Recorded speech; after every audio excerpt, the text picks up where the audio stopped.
Hey everybody, I'm Greg Sowell and this is Why Am I, a podcast where I talk to interesting people and try and trace a path to where they find themselves today. My guest this go around is Peter Krask. He's a writer, photographer, mentor, maker, guide, and educator.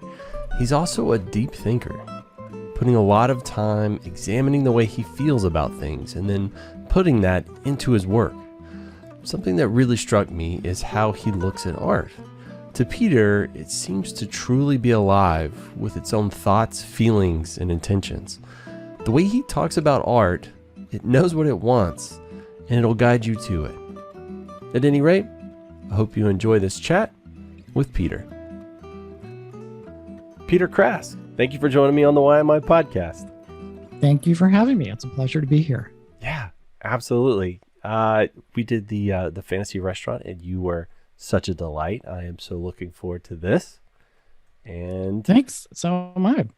It's not often, I get the fantasy restaurant. So, and I don't want anybody to be concerned. Like, I don't eat that way in real life generally, but if we're going to go for broke, I say bring it on. Pulling out all the stops. We're in there. We're doing it. We're doing the thing. We're getting crazy. So generally, I have this little thing where you and I are somewhere. Where are we?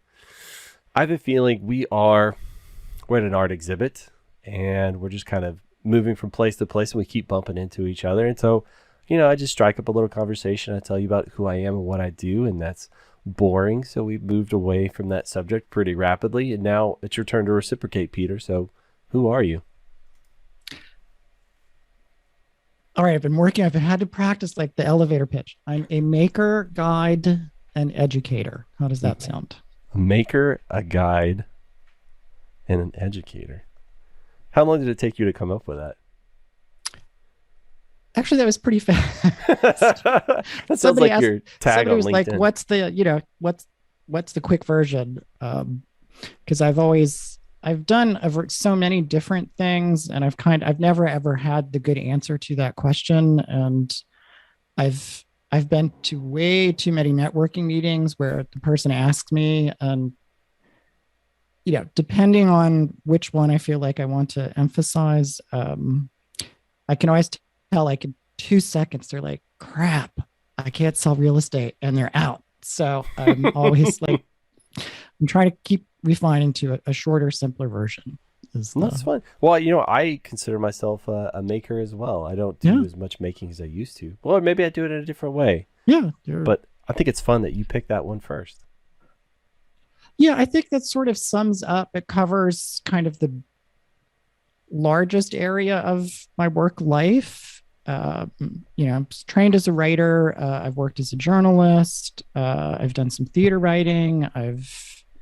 Have some nonfiction pieces published, and I'm also a photographer. I was one of those kids that was always, painting and making mess somewhere. And then I've owned my own business as a floral designer for 20 years now, I think. Wow.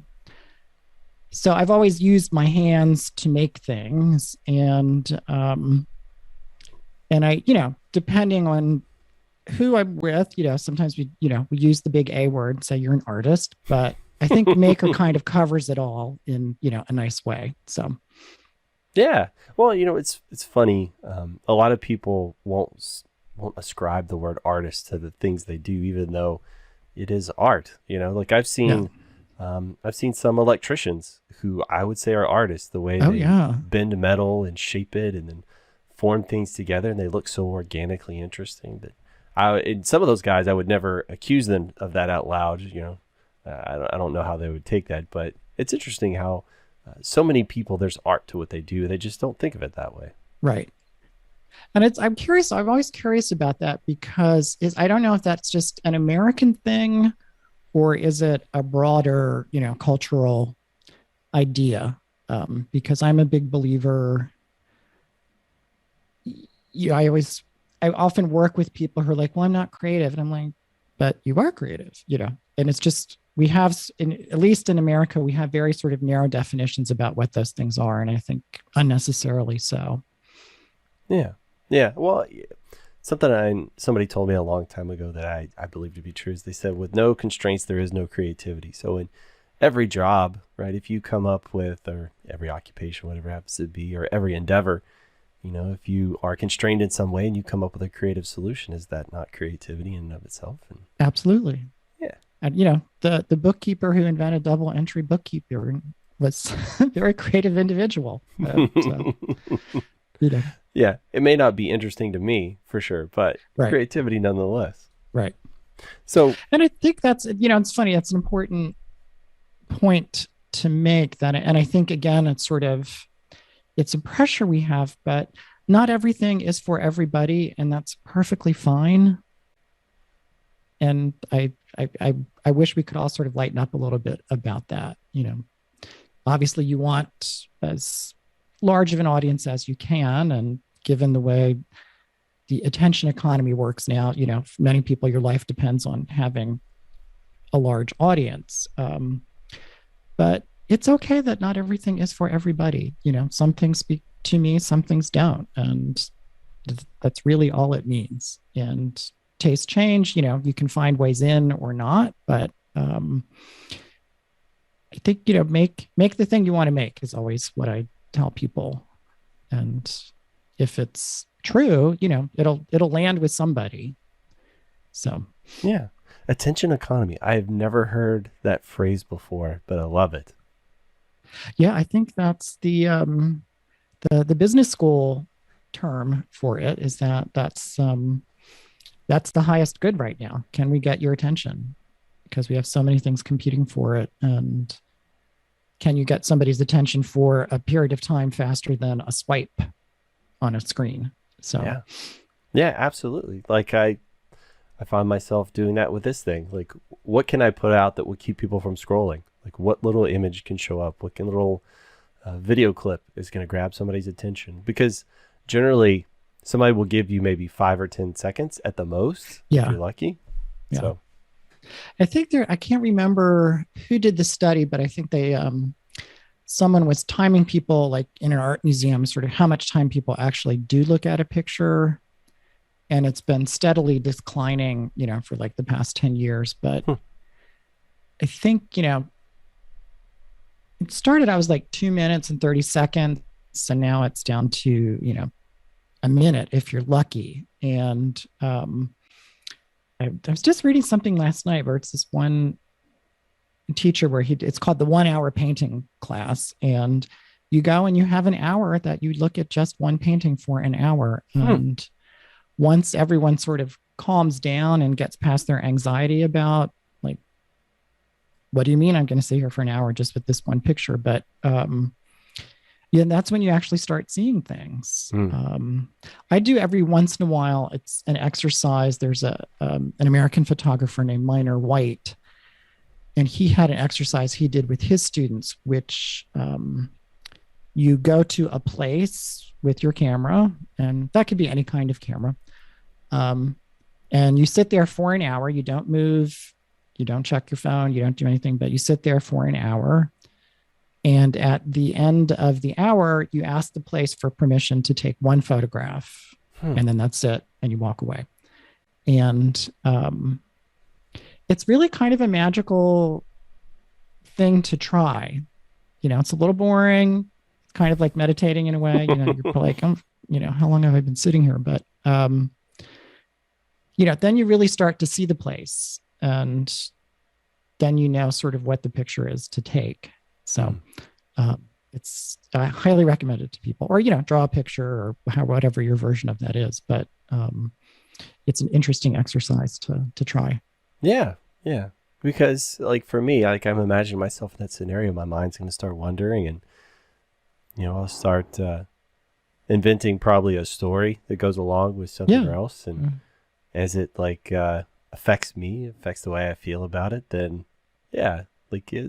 what I would find interesting, because normally when I look at stuff, I look for symmetry. It's like my eye always looks for that. And if I spent more time, maybe I would develop a story that the picture would need to be from a different place or a different angle to match that narrative that I've created. That's an interesting thought experiment. Something I I heard somebody talking about a little while back is they've transitioned to at least sometimes using a film camera instead of their digital camera, Mhm. because it adds, weight to every image. You've only got, like 35 shots on this roll. So I've got to make everyone count. And so there's just more thought and intention that goes into every picture. Absolutely. I thought that was a really interesting concept. That's not something I'm going to do because I'm too cheap and lazy, but No, it does. I mean, it does force you to pay attention in a different way. It's funny, actually, you mentioned that. I recently got it's an antique camera. I think it's from 1941, and it basically has two controls. You can't focus it. There's no focus mechanism, but you can switch the focal length, and I think that's basically it. And it's a medium format camera, so it only uses 12 exposures. So you even have fewer than you would with 35 millimeter film. So if your choice is 12, that's going to slow you down even more. Like, you really have to, and because of the way it's a viewfinder camera, so you actually have to look down into it. So you're seeing the image from the opposite direction because it's reflected through the mirror, which is how you see the image. So it really gets you to pay attention in a way, you wouldn't with your phone, just for that reason, because you're not quite sure. Like, I'm still struggling with, because the image is backwards, like, when I want to get corrected or make sure I'm pointing in the right direction, I always go the opposite direction still of what the image is, just because it's so ingrained. And I've been enjoying sort of like, I have to really slow the heck down here to just see if I could do this right. So it's a lot of fun to try. do you think it makes you feel different just holding that camera, maybe connected to some Absolutely. piece of history or something? Yeah. Because you have to look at it, you're holding it in a different way. It's heavy. It's kind of like a tin can. And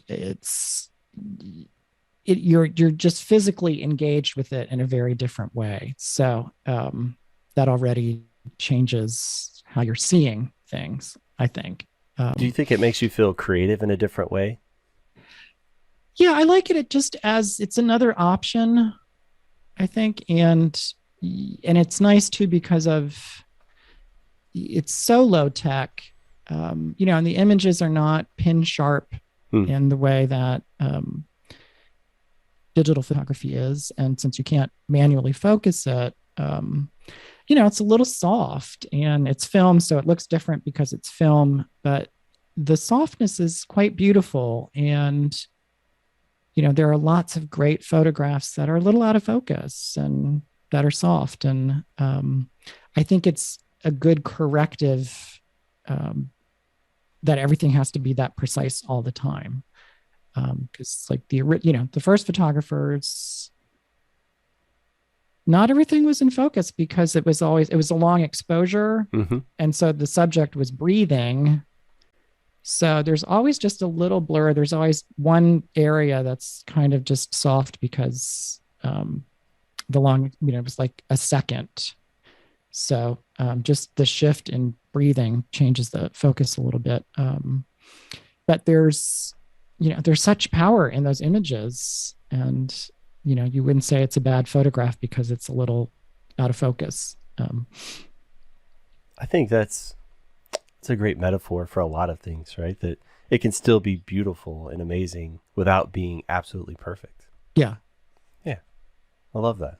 I love the idea of that. It's almost, that camera almost gives you permission to just try and capture the spirit of the thing, as opposed to like get it precisely right angled with exposure just correct and the f-stop set precisely.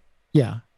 And that's, and that stuff matters. It's always the ongoing debate, like, for any maker at a certain level, you need a certain technique, a certain level of technique, or a certain understanding of your materials. And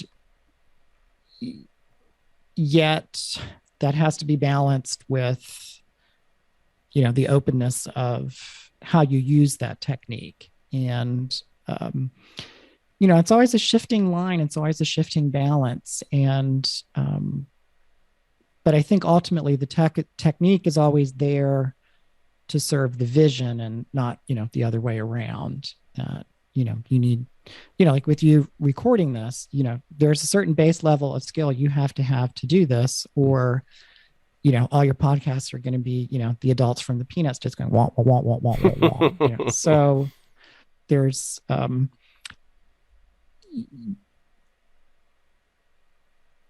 it's this tricky balance always, I think. Mm-hmm. That's part of the fun of it, I think, too.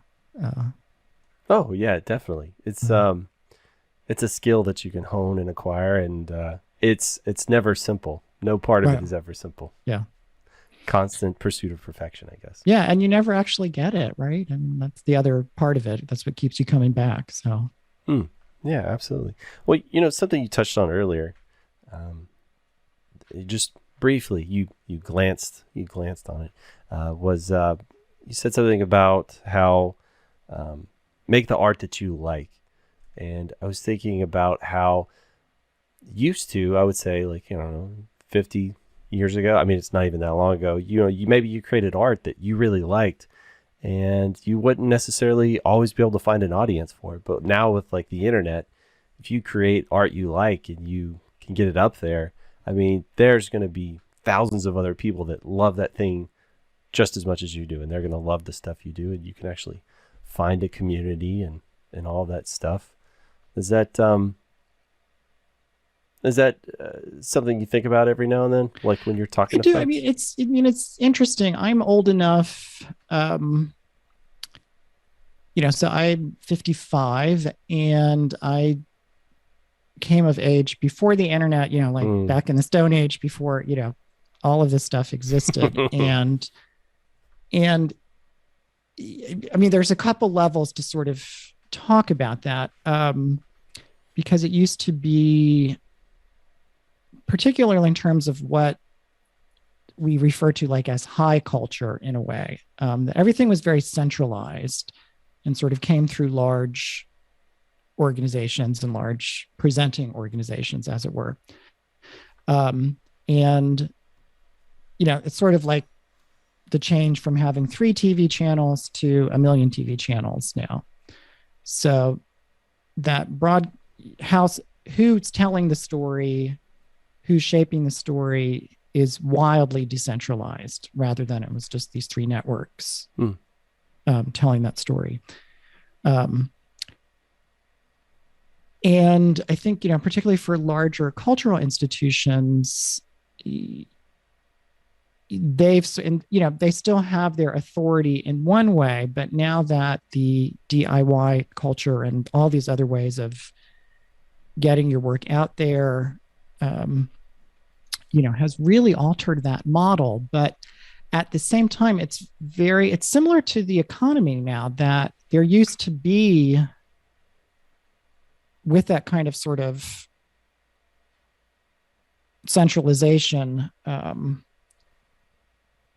that there was always this sort of middle ground tier, where you could have a career like teaching at a college and still write your books, and that there was sort of a middle class way of surviving as a maker.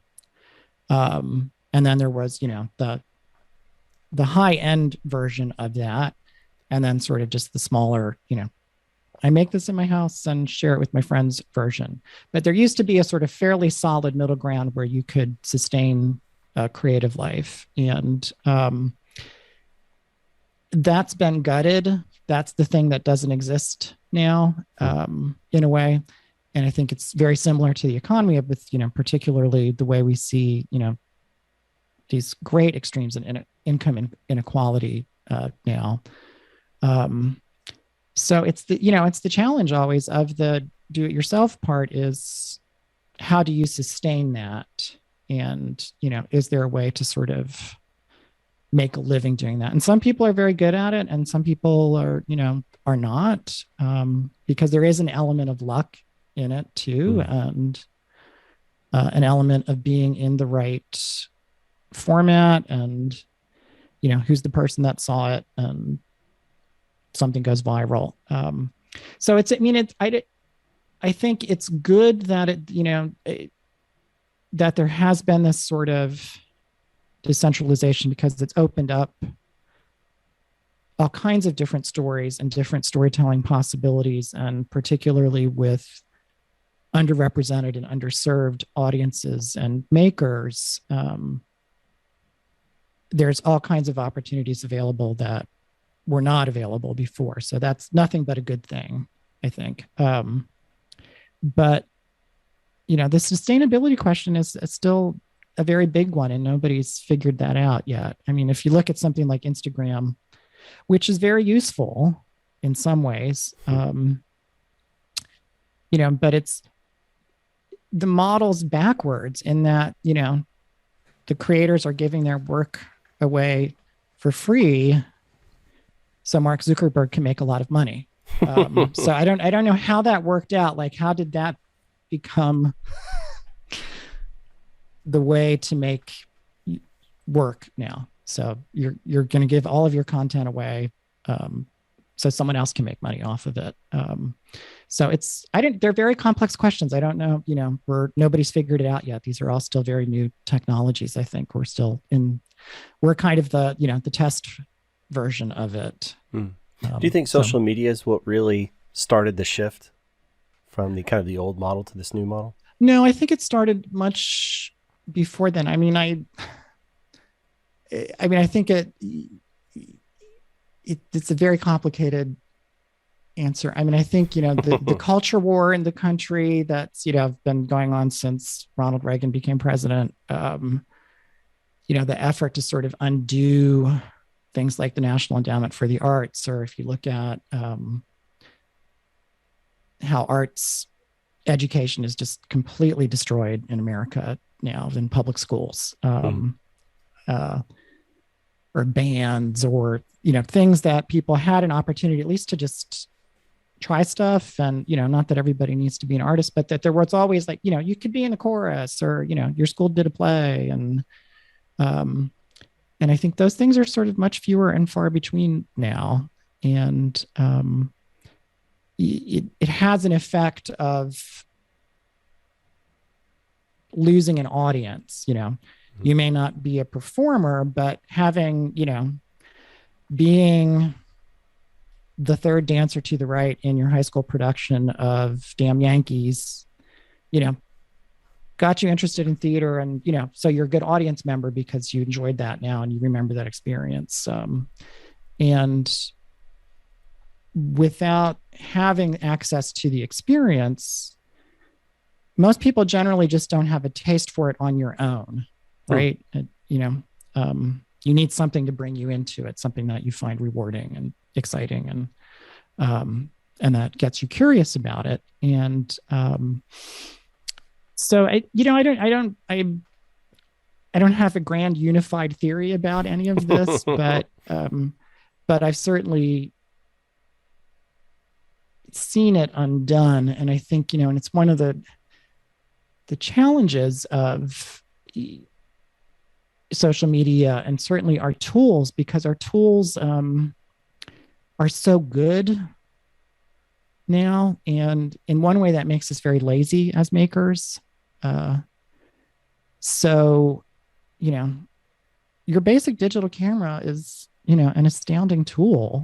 And you don't really have to know how to use it to get a great picture. And I'm not knocking any of this. I want to be very clear about that. I'm not knocking any of it, but,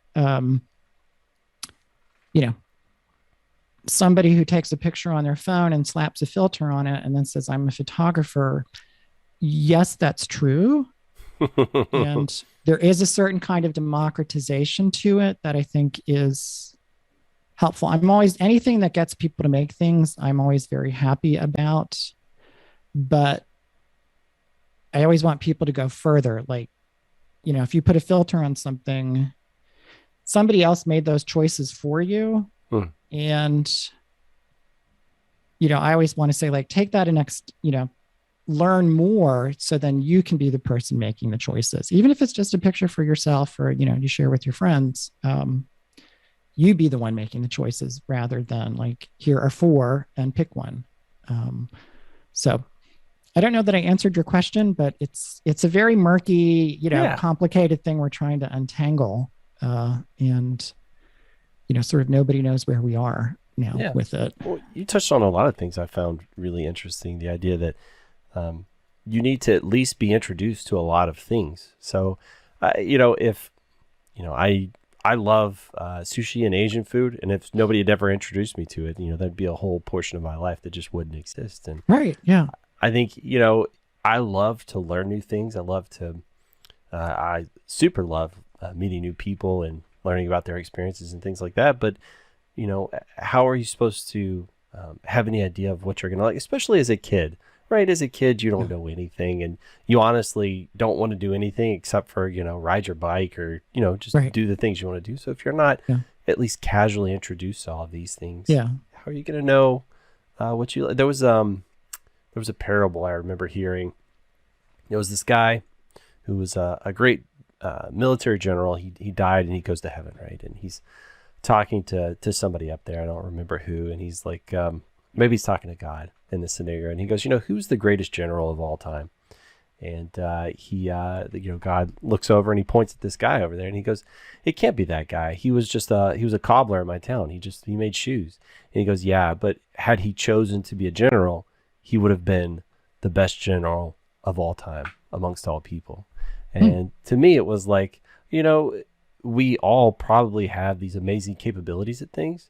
But if we're never introduced to them, how are we ever going to really kind of explore that potential in those things? Right. And so I'm definitely an advocate of trying many things. Yeah. And it's always, you kind of need someone along the way to first ask you, like, somebody asked you to try sushi, right? Yeah. Yeah. They're like, Greg, really, you might want to have a little bit, a little taste of this. And then you need the person after that who's then can tell you, like, the next step and sort of point you in the right direction. So, maybe your friend was like, hey, dial back the wasabi, you're gonna...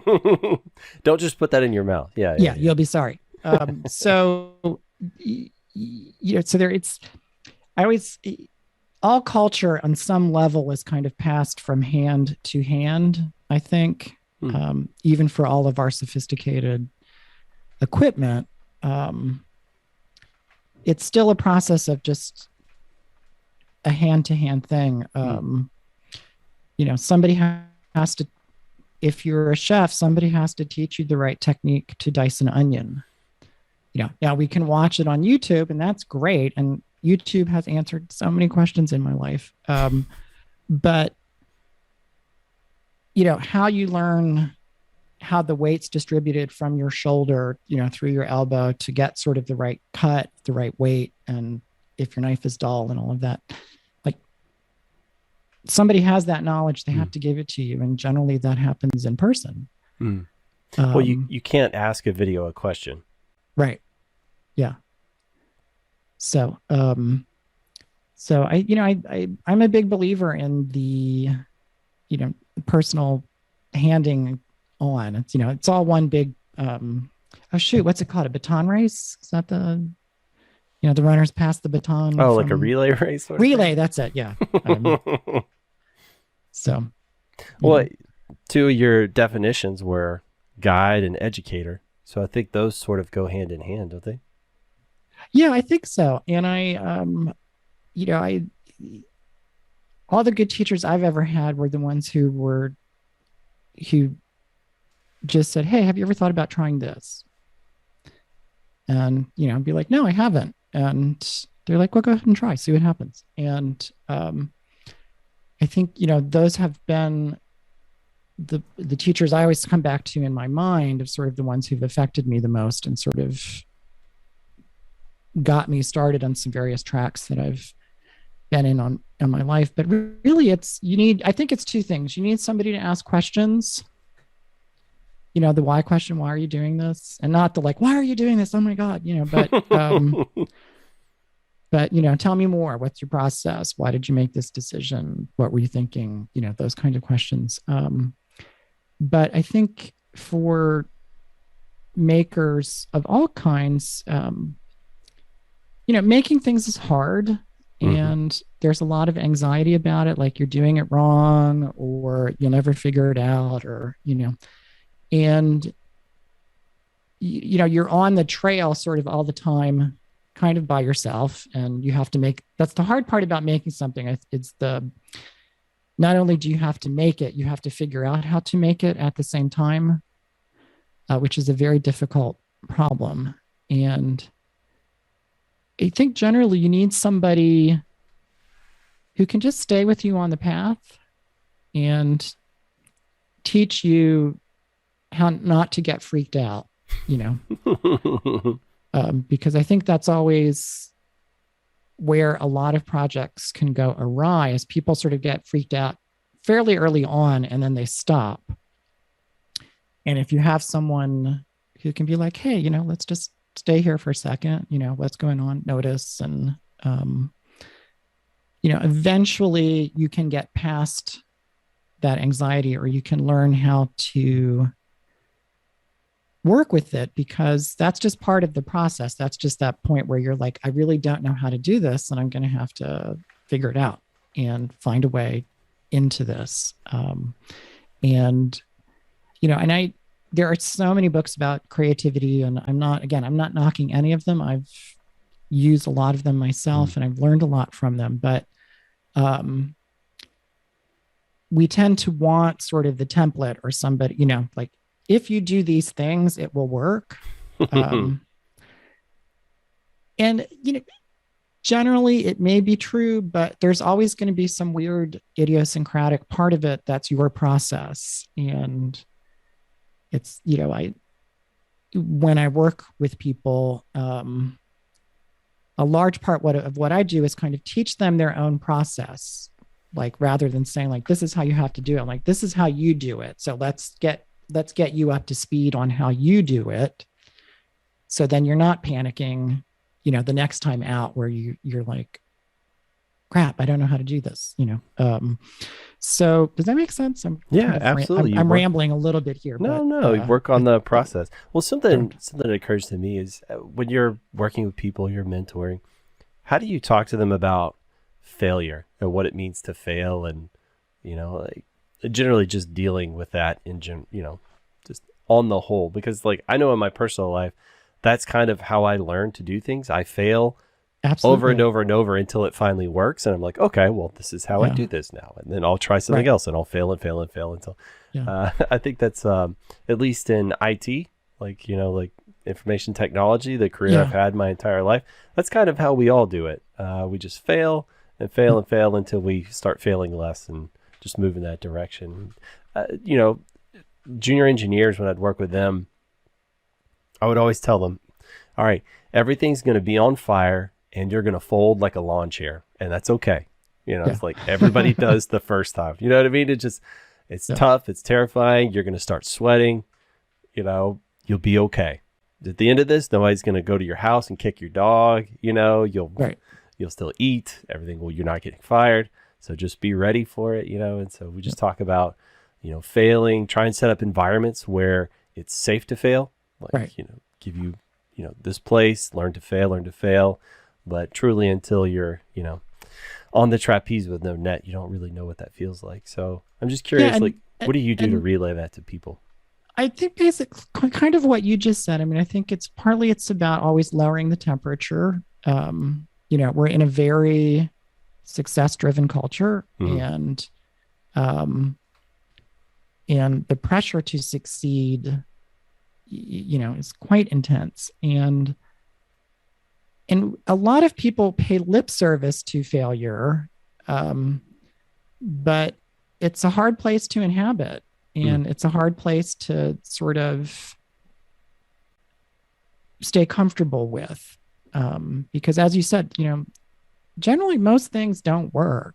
That's just part of it, and there's nothing wrong with that. And, again, if you are figuring out how to make something while you're making it, if you knew how to do it, you would just do it, right? I mean, that's always sort of the simplest version is just, you would just do it. And but I think it's a question of also getting people to understand what's really at stake, and sort of what they're bringing to that, and sort of what their own expectations are and what they believe it means about who they are. And, so it's very delicate, and everybody, we're all very sensitive, and, whether we want to admit it or not. Right. Yeah. And, there's always, we've all had that experience of like that thing that you put your heart into and you show it to somebody and they're like, oh, that's nice. You're just like, really? That's all you got? That feels bad. And there's, but even that is a very instructive experience, because I think this is the hardest thing any maker of any kind encounters, is that once you've made it and you've put it out in the world, you have zero control how people respond to it. And there is literally nothing you can do. And you can make yourself crazy trying to sort of be like, no, I meant this. It's this, where did you get that? It meant this.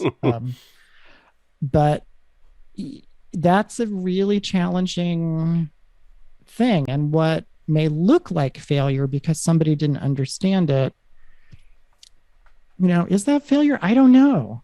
I've written some theater work, and I've had the experience of, sitting in the audience for a piece that I wrote. It's 1,000 people in a room.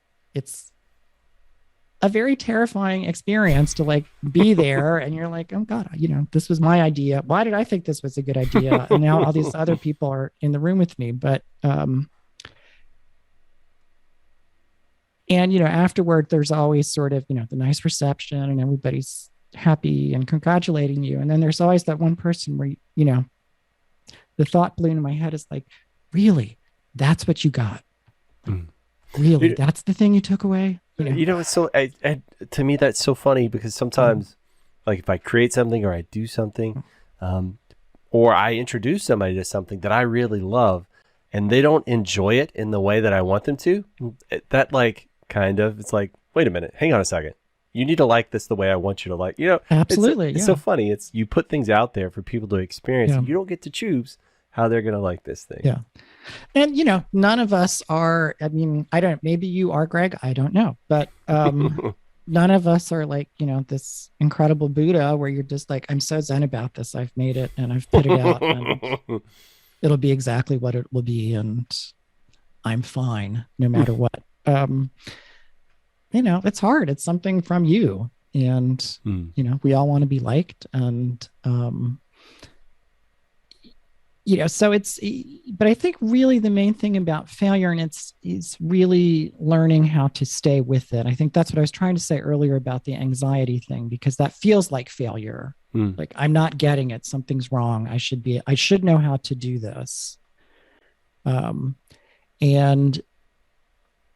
it's not, it's just a point of saying, I'm figuring out how to do this. This is what I'm doing now. And at some point down the road, I will know, or I'll get another, there'll be another breadcrumb on the trail, and I can keep going. And, I think most people quit too soon. I think most people give up too soon because we're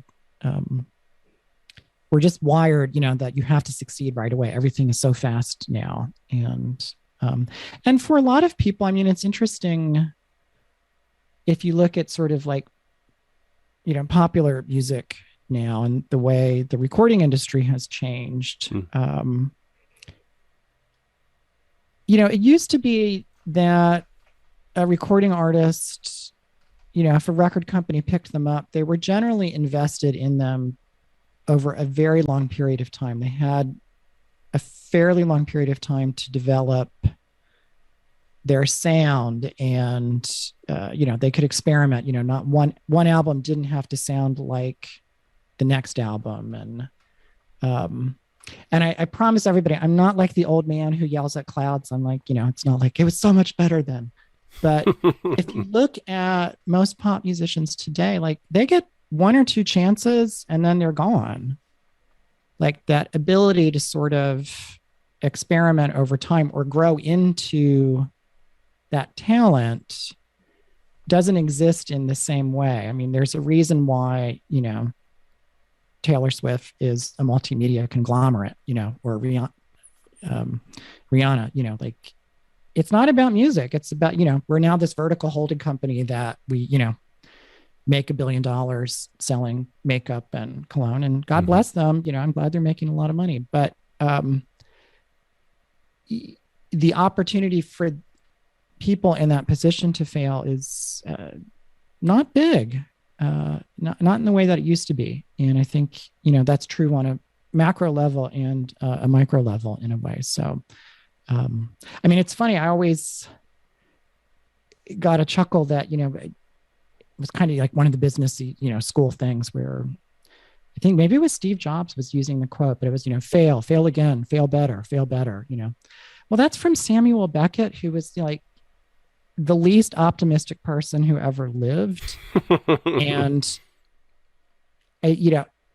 he's somewhere having a really good laugh that people misunderstood, what he meant by that, that it wasn't this sort of positive mantra to sort of keep going. It was like, for him, failure was the only thing that was possible. And I always see every once in a while, I'm like, do you really know where that came from? Because it means something a little different, I think. But we can all afford to be kinder to ourselves about that and kinder to each other about it, because it's hard to make stuff. That's fine. That's just what it is. So, yeah, absolutely. And I find that, like you said, you have to learn these skills along the way.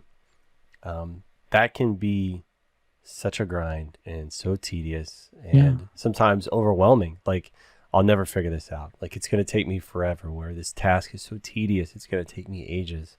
So I've done some online education stuff like LinkedIn Learning. And so you get a course and you have to make all the slide decks. You got to write this entire script, right? It also, by the way, it has to be coherent. It has to make sense. And when you're doing this stuff, you've got deadlines, and it just feels like I'm never going to get this done. Like, it's that whole old adage of how do you eat an elephant? It's like one bite at a time. And it could just feel so overwhelming. And at some point it becomes more common, and then you get a little bit of momentum and you start moving and you figure the thing out. And for me, that's kind of the part I like, where you sort of hit your stride, or maybe it's like, we call that like the runner's high. Cause if you're in the middle of like a 10-mile run, it's not a pleasant experience, but you'll find some kind of Zen state that you could just push forward in. Right.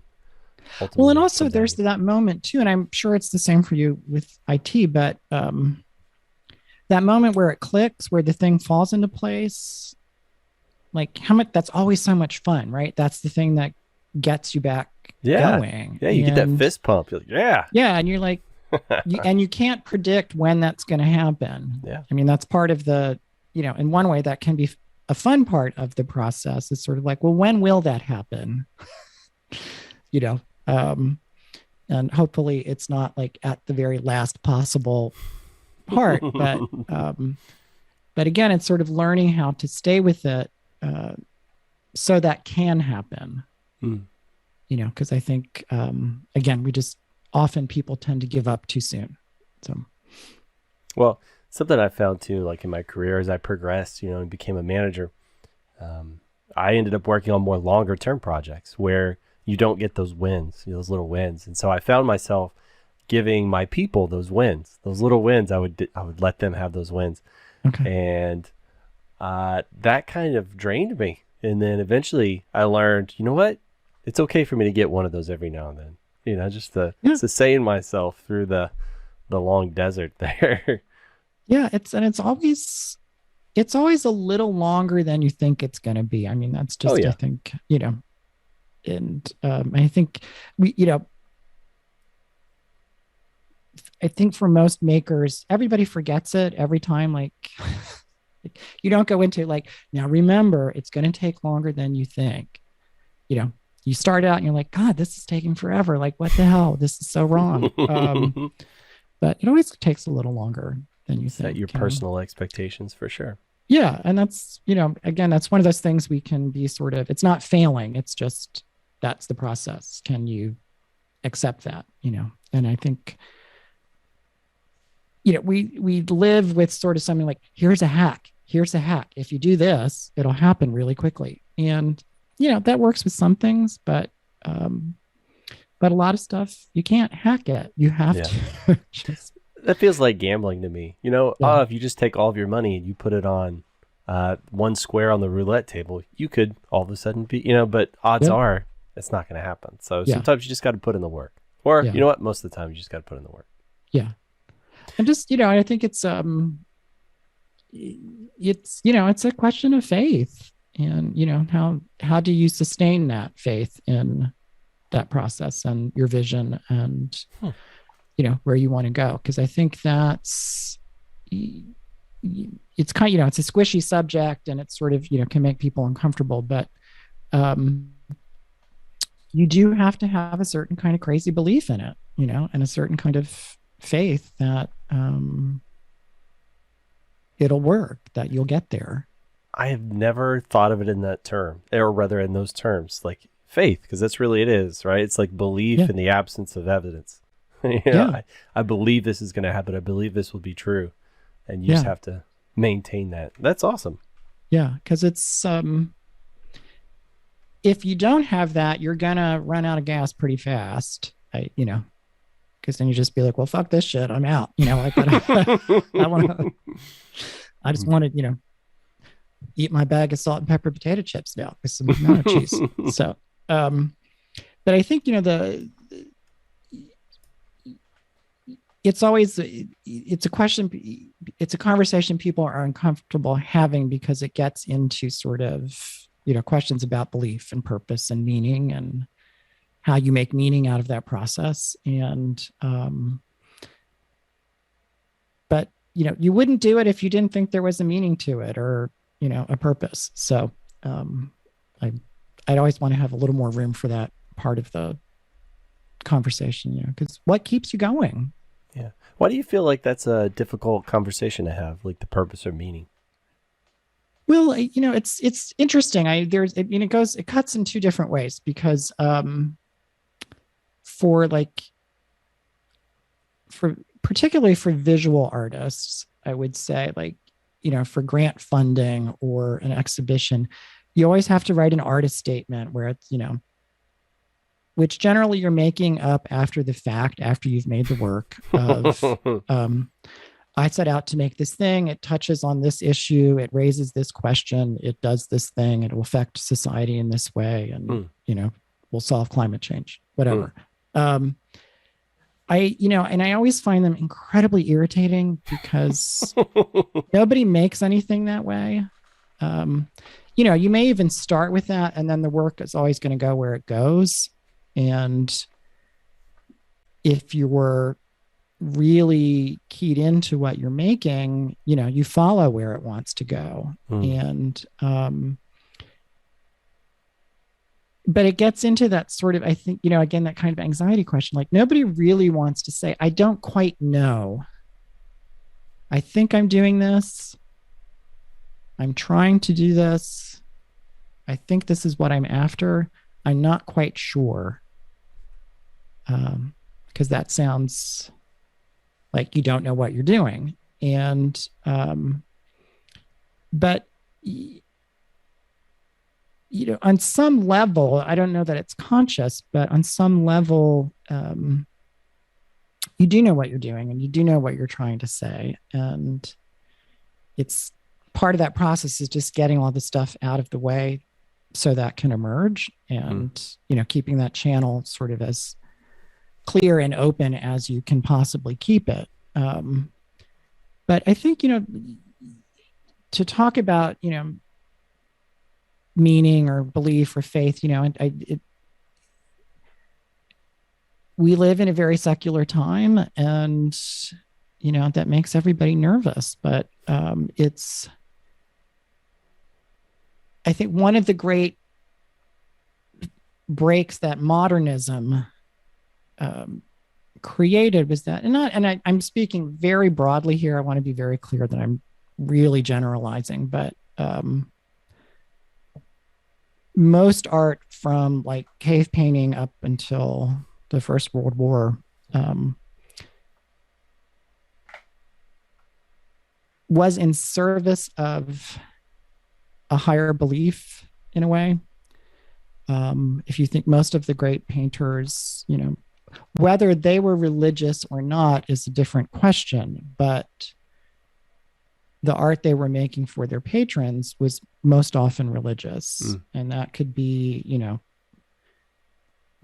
a Greek sculptor making a sculpture of a god, or, Caravaggio painting a painting for the interior of a church, or Bach writing for a weekly service. And that's a thread that's been severed in a way. And because it was very explicit, like, I'm writing this for church. This goes in a church. This, is for a temple. This, the idea of personal expression is a fairly recent invention in terms of making things. Like most makers historically were, thought of themselves more as craftspeople, or, that many of them were servants and worked at the behest of somebody who had the power, who had the money, who could pay for it. And the idea of this romantic idea of like the genius who has this thing that he has to get out and express is that's really not until like the late 1800s, 1900s. So that's a fairly recent change, I think. And we all like that one because it's very glamorous and it sounds, you're suffering and you're wrestling with the muse, and, you're locked somewhere alone in your studio, and, you're drunk, and, and then one day you get it, you wrestle it to the ground and it happens. And I mean, A, that sounds like a terrible process, but B, part of the pressure of that is that it's not, there's not a larger context to it, I think, sometimes. So, and I'm not advocating for any particular belief system either, but I think there has to be a sort of behind it, that faith question of, you are contributing to something larger. Something bigger is coming through you. You are a channel that something has to, that only, whatever that thing is, it can only come through you, but, it's not you, it's coming through you. And I think that's a very different way of looking at it. Well, as you described the old style where you're creating, generally religious art of some sort, that feels a little safer to me for multiple reasons. It's like, as long as I'm, good at creating this, I'm going to keep getting jobs. But two, it's like the idea if I'm creating art that's supposedly just a part of me and out of my head and, is representative of me, and people don't like that, it's like, oh my gosh, like that feels like that would be a crushing blow. Right. So the other, if they don't like the art, perhaps they just don't subscribe to that religious belief system or something like that. So, right. Yeah. And there were, like somebody like Michelangelo, fought with his patrons all the time. And, and I think that was partly what they were paying for in a way, was like, oh, the genius is going to give me a hard time, so I must be worthwhile if he's going to give me a hard time. But even that, it's still that struggle to realize the vision came from a place of very profound spiritual conviction. And we tend to lose sight of that because so much of the meaning of the content that was meaningful at the time has fallen away now. So we look at it, we perceive it very differently. And, and that's just, history and the way things happen is some meaning falls away and then another meaning comes out of it, and I think that's why certain things stick around and certain things don't, right? Because another meaning is possible, another reading is possible. Well, something you mentioned earlier, you said you follow where it wants you to go, and that is so true. So I started this podcast and I wasn't 100% sure why I started it or the direction it was going to go, but I started it, and now it told me where it wanted me to take it, and it's kind of the flow and the form that I follow, and I truly enjoy it. Maybe I was just chasing after the things that I really liked about it and the things that it kind of lit up in me, and it steered me one direction or the other. But like if I was to write a mission statement before I started this thing, like you said, I don't think it would be very representative of what it's become. I'm curious, in that unfolding, did you have a moment where you were like, oh, wait, it's this? I thought I was doing this one thing, but actually it turns out it's this other thing. I don't know that I ever necessarily had an epiphany, like hair on the back of my neck stand up sort of moment, or this moment of clarity. It just sort of gradually morphed into it. I think I had some episodes that it just felt right. It just clicked, and I was like, I like the way that made me feel. How do I do more of that? And right. Well, and see, that gets into sort of, I don't want to make it too mysterious, but that kind of gets into sort of, the magic part of it in a way. It's just, can you describe, that feeling of rightness? Could you duplicate the circumstances that got you to that point of rightness every time? So like, if I do these things, I will get to this point of feeling right. It's such an intuitive thing. And I think, we have to I always want room for that mystery to be there, because it is intuitive. And certainly you have a better chance of getting to that mysterious place if you have a certain structure and a certain process. I'm not against any of that. They're very helpful, but it's it's a thing you can't really explain, except that it is this inner conviction that this is the right area. This is it. Well, I know there's very specific things about it that I've now kind of gone back and examined and looked at myself and my feelings and figured out the pieces that I really like about it. But to the question of, can I repeat it consistently? No, because my medium is people, and it's mostly people I don't really know. And so who's to say, I don't know if we'll get to this place or that place, and it all is predicated on how open they are, or just, sometimes you connect with people, certain people, and sometimes you don't. It's not good or bad. It just is what it is. Yeah. But it's also, again, I think that is a faith question, because much of what you're doing is an improvisation, and you have a sense of how it works now, and you have a sense of when it's working and sort of ways of directing it, knowing when to listen, knowing when to press somebody, knowing, when to pull back. But every time you go into it, you're taking a pretty big leap of faith. Like, oh, I hope this works, or I hope this person's interesting, or, I hope we find the vibe, whatever it is. I hope we find, that we're on the same wavelength, that we can, keep hitting the ball back and forth. That's like I have two sports metaphors I can use in life. That's one. So I'm going to go for broke, but it is, that stepping out is always, the risk, the faith part. So yeah, and that's one of the exciting parts for me. Yeah. I like not knowing what somebody's going to say, or I like not knowing where it's going to go. And I can envision a scenario where eventually I talk to people and I don't know anything about them, absolutely nothing, just to see what happens, just to see if we can carry the conversation. And I know we can. I know 100% that we can. I guess it just increases, ratchets up the excitement a little bit for me. Yeah. Because it's, discovery, right? That's always the fun part of making, is discovering. Yeah.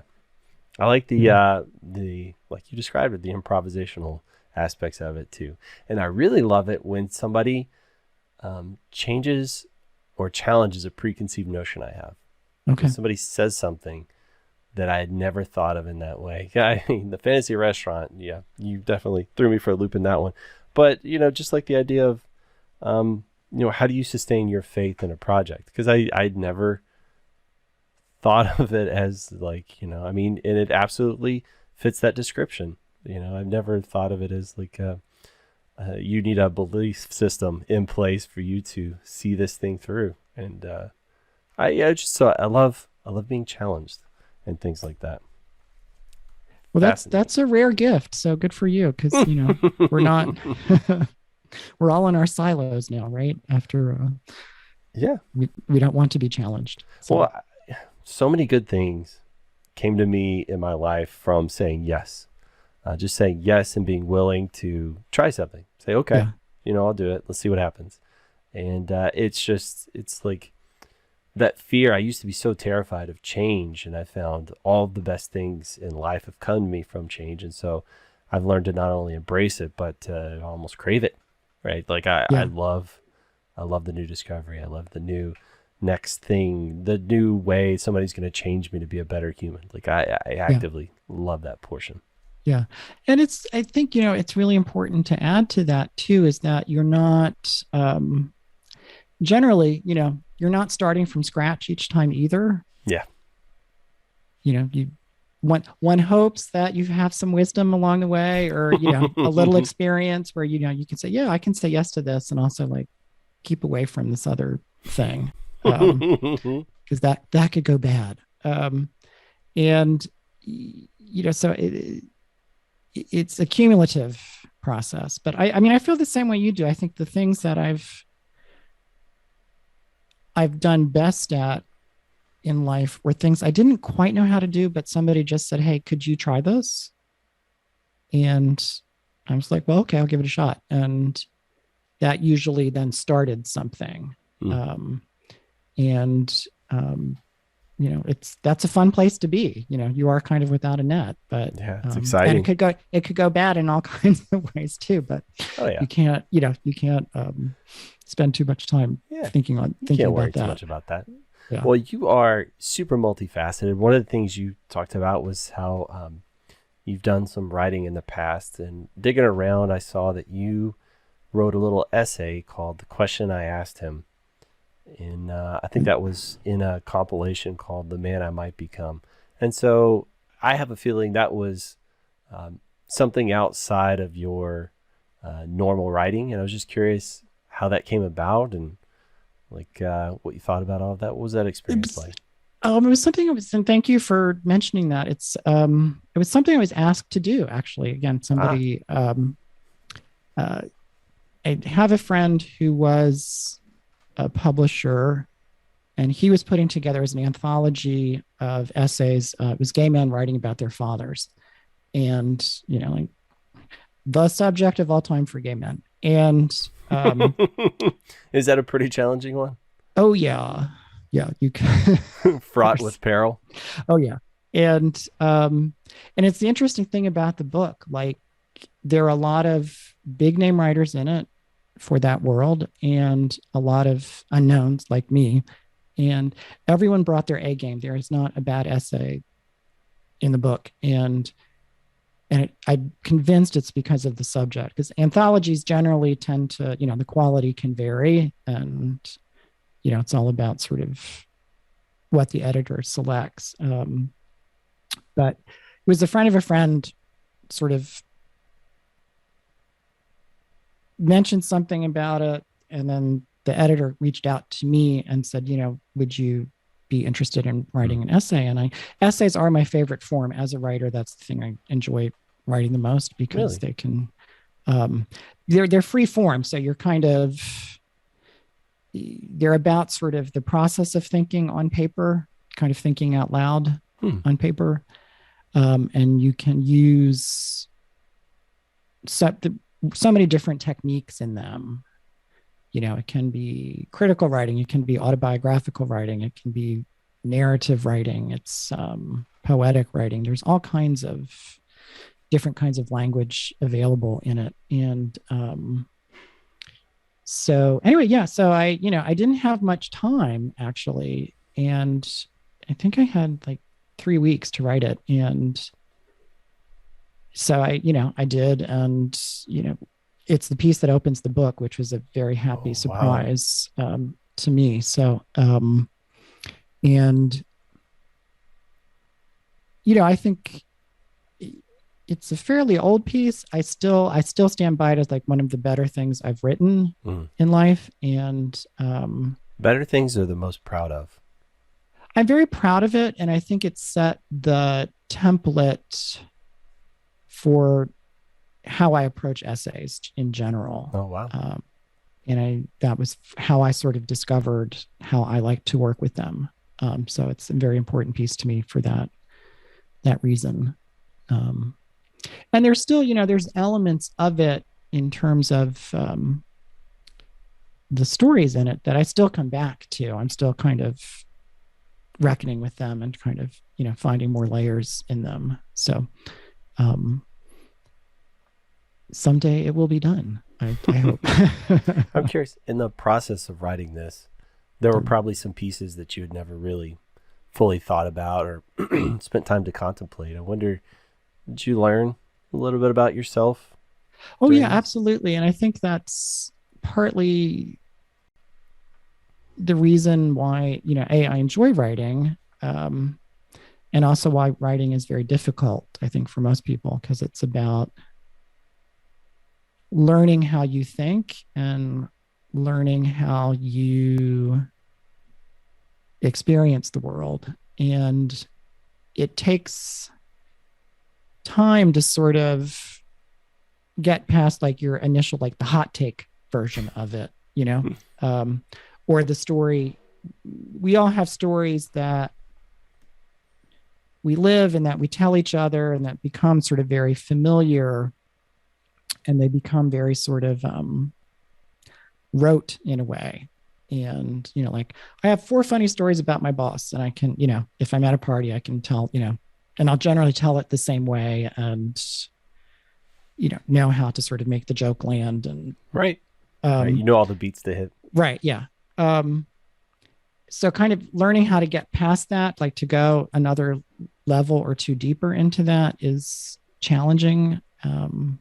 It's funny. I belonged to a photo group, and we had our monthly Zoom meetup yesterday. And one of the photographers is wonderful British photographer, Philippa James, who is working on a new project, and she's doing some writing with it. And she always says this to me, it makes me crazy. She's like, well, writing's so easy for you. And I'm like, writing is really hard. I, I think I'm a good writer. I enjoy writing, and I still find it very difficult to do. And I love doing it. The I'm not saying the difficulty is puts me off from it, but it's hard, and but it's rewarding again to sort of be able to stay in that space a little bit and kind of start, really asking the question, like, really, what do I think about this? Because it's a wonderful surprise. It's like sometimes, we know more than we think we do, and we think about things probably more differently than we realize. And I think one thing I feel very confident about saying is the work is always smarter than you are. And if, you can stay patient with that, you can learn a lot from the work, because it does know a little bit more than you do. So I make this all sound so mysterious, and I You don't do. really. The work is smarter than you are. I've got so many like quotes from here. um, it's not. I don't want to make it sound like it's all just woo, but um, but I think there's always, an element where I'm sure if you look at the history of your podcast,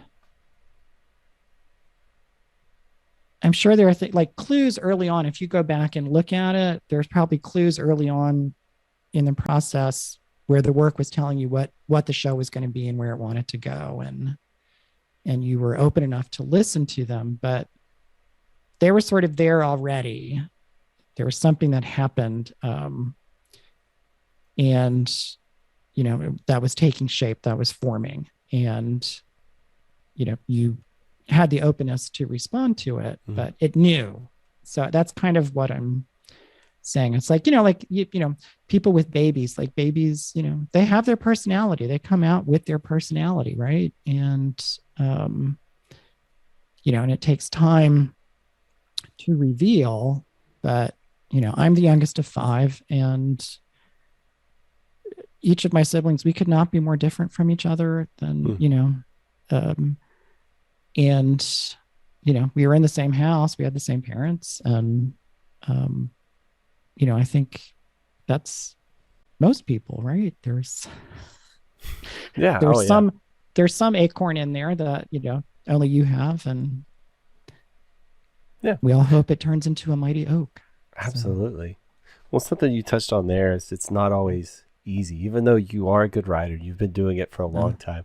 A lot of people think that if you do something long enough, it's just going to come simple and it'll be so natural. But sometimes things are always a little bit, some of the greatest speakers, get so nervous before a performance. Yeah. They'll be, their hands will be shaking or whatever, right? But they'll go up there and who's it? Brene Brown. She's just such an amazing speaker. And I heard her say that, it's like she's scared every time before she goes up on there. And I think that's partly why she's so good, because it makes her keep preparing and keep practicing and practicing, right? That helps push her to be better. So some parts, unfortunately, probably will never be easy about it, but it doesn't mean it's not worth doing, right? Right. Well, and there is a balance to that as well, because then there are things, you have more tools, how to work with it more. Mm-hmm. And I think, at the same time, you have a greater sense of what's possible, and also a greater sense of the problems. So I'm sure with coding, you are able to create more complex systems now than perhaps when you first started. You have more options available to you. And like which are not the best options to pursue while you're making something. But because of that, you can open up a bigger can of worms too. So,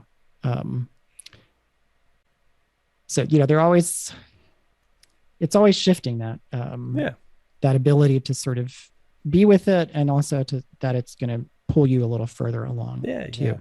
So, I think as you go, you just add more tools to your toolbox and gives you more opportunities to do things or work with things. It doesn't necessarily mean it makes the handsaw any less tedious to use. Right. Yeah. And sometimes you just gotta, I've been working on a photo project for just a little under a year now. And I sort of started it probably about 5 years ago. And I didn't quite know what I was doing. It was only in this last year that I actually figured it out. And I have so many pictures to edit, and it's so tedious. And I love the project. I love the images. And, I'm always like, oh God, I could just leave them all, like I did that much, because the editing it's rewarding, but it's tedious. Like you just have to go in and do it. And that's, we all have our things we procrastinate about, and or the parts of it that aren't fun. And, and that's everything. So, yeah. So tell me about this essay. Have you gotten any feedback since it's been out a while? I'm just curious if people reach out to you. Yeah, every once in a while I hear from somebody. And I think what I'm sort of struck by is sort of the similarity of experience. Really? And I think there is, and maybe things are changing. I don't know, but I think for a large contingent of gay men, that's sort of the struggle with the father, is a pretty big thing and a big archetype, and one that it's hard to talk about, and B, it's, how do I want to say this? It's see, it is hard to talk about. I just proved my point. It's so complex because it sort of sets up this very large dynamic for the rest of life, and it happens more often than not, and I think that part of it, it's, on one hand it's a comfort, on the other hand it makes me very sad, because it's a needless struggle, and one can waste a tremendous amount of their lives sort of being caught in it. But I think, I can't remember who said it, but I think, it sort of gets at sort of the core of this, which is that, I think it was a writer, but they said, I wrote because I wanted to find out I wasn't alone. And,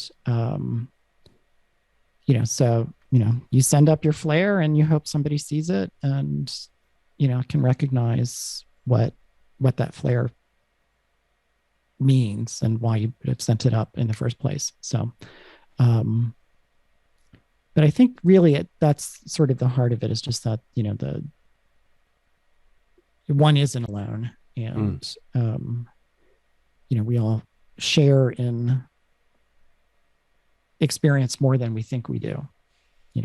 I think that's a beautiful moment in everybody's life, because I think at some point everybody feels they're alone, and then when there's that recognition in others of that sameness, or that, hey, we're more alike than we are different in a lot of ways. I think that's an awesome experience, an awesome feeling, and that the idea that you would put that out there for somebody else to maybe find and have that recognition. Yeah. It's funny, the very first large essay I wrote that was published, and this is going back, 100 years, but I was like, now I'd be like, tell my memoir story. But it was an essay I wrote. I was in graduate school. I was a college teacher at the time, and I lived before I started graduate school, I took a year off, and part of that year I lived in a monastery, and I wasn't interested in becoming a monk. It was just like, I had the time. This was something I wanted to do. And I was like, I either do this now or never. And and it was sort of fortuitously timed with, I had sort of like my first boyfriend, like right before I went to the monastery, and sort of having the opportunity to sort of step back and sort of figure out, like, well, what is this going to mean? And what does this mean for me and the future of my life? And this was, 1988, 89. So it's like the height of the AIDS epidemic. It was a terrible time to be, a young person coming out, and, just literally, you could die if you slept with the man. And I was raised Catholic, so if that's not like the ultimate Catholic guilt story, like, yeah, no kidding. The wages of sin literally was death. But in an odd way, I wound up exactly where I needed to be, and having the opportunity to sort of stop and just be quiet and wade through that. And I was very fortunate. There was one monk there. So part of the condition of living there was like you worked on the property. So they had a bakery. So I worked in the bakery, but you had and let me tell you, working in a bakery in August in the Shenandoah Mountains is not where you want to be, but that's a separate story. But you did have sort of like a spiritual director while you were there. And I kind of hit the jackpot because the Father Robert was his name, and he, saved my life in a lot of ways. Hmm. And he was sort of the first person who was like, and I was like crying and like, this is terrible, my life's ruined. And he just, it was a very simple question, but he just said like, why are you so sure everybody else is right? Like, and I'm like, oh, come on, like, come on, and he's like, no, seriously, think about it. Like, why are you so willing to believe that everybody else is right with this thing that um, um, Wow. and that really, changed my whole thinking. And I can't say that it was, an easy process after that, but I have that as a touchstone and a point of reference. Anyway, I really digressing here, but No, that was awesome. I had written an essay about my experience in the monastery and sort of the first time I slept with a man, which was not in the monastery. Everybody always goes there immediately. I'm like, that did not happen. No, it was in the bakery, technically separated right, yeah. from. Yeah. But and I didn't realize sort of how personal it was when I was writing it, but it was just something I needed to write. And this, like this would never happen again. It was such a different time, but there was the alternative paper, the city paper in Baltimore. And I mailed the editor the essay, and just on the odd chance that they might want to publish it. And they did, and it was on the front page, and it was a long piece. And I was like, it was the first sort of big thing published, and like they commissioned artwork for it. And Oh, wow. it was very exciting. And I never had the moment where I was like aware of the step I was taking by doing this. And until the morning the piece was published, and I was driving to the school where I taught, and I can still picture it. I was driving up Charles Street, and there was a newspaper box on like every other block, and they were the old, where you could see the whole front of the paper in the newspaper box. So it was my essay, a big illustration, my name large, and it was, opens with me with this man I met in a park. And like, as I was driving to school, it was the first time where I was like, holy crap, what have I done? This is like the worst mistake I've ever made. And there's literally, there is no going back now. Like, this is all just out here. So it was a very strange drive to call it the school, because like every 3 blocks, I'd be like, oh, great, look, there it is. How exciting. And then like the next 3 blocks, I just thought, oh crap, this is terrible, and it was a very valuable lesson sort of very early on of like, it's out, there's nothing you can do. It's out in the world now, and it's going to do what it's going to do. And was that a pretty liberating experience? It was, yeah. And it's strange too, particularly with work that is that personal, because it helps foster the illusion that people know you in a way. And, so they know an aspect of you, or a story that you told about yourself, but it's still not you in a way. And it is, and it isn't. It's this funny, liminal space of, it's a thing that's connected to you, but it's not you. So, gosh, I didn't expect to talk about that. You're very good, Greg. You pulled out a big thing, but no, that's, that fascinates me. And it also, so many interesting questions. Like you were talking about the question, are you sure? Why are you so sure that everyone else is right? That's fascinating. Do you feel like, did you say he was Father Frank? Is that his name? Father Robert. Father Robert. Do you feel like he was maybe the model for kind of how you mentor people now? I think in some ways, yeah, because he was very, That's a really interesting question. I haven't made that connection before, but I think the main thing was he never tried to convince me of anything, and never, in one way, never really told me what to do. Um, but I think, just making the space to ask the questions or be that sort of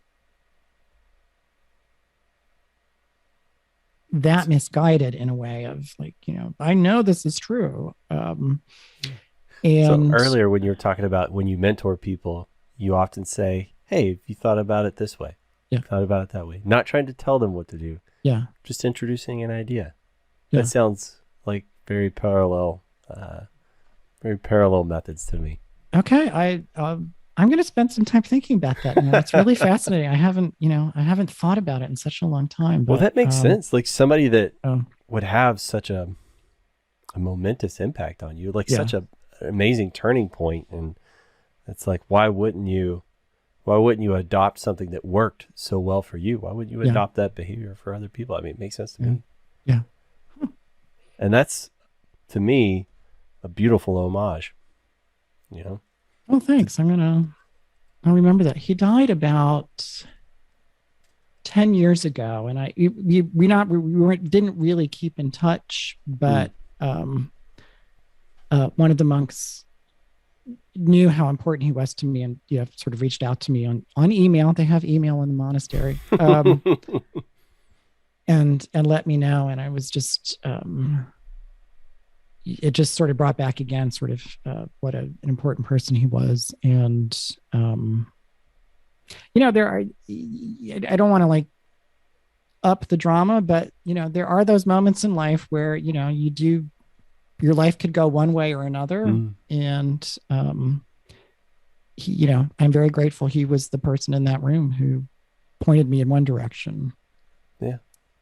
And, it's so funny. And I've talked about this before on the podcast, but that's the kind of legacy I want to leave. It's not through having my name on a building or, books written about me. I want people to take the parts of me that help them the most, and I want them to continue those on. Right? That's what I want my legacy to be. It's just through people, through maybe good deeds or acts, even if they're not attributed to me. That's all I could ever hope for. So that's awesome.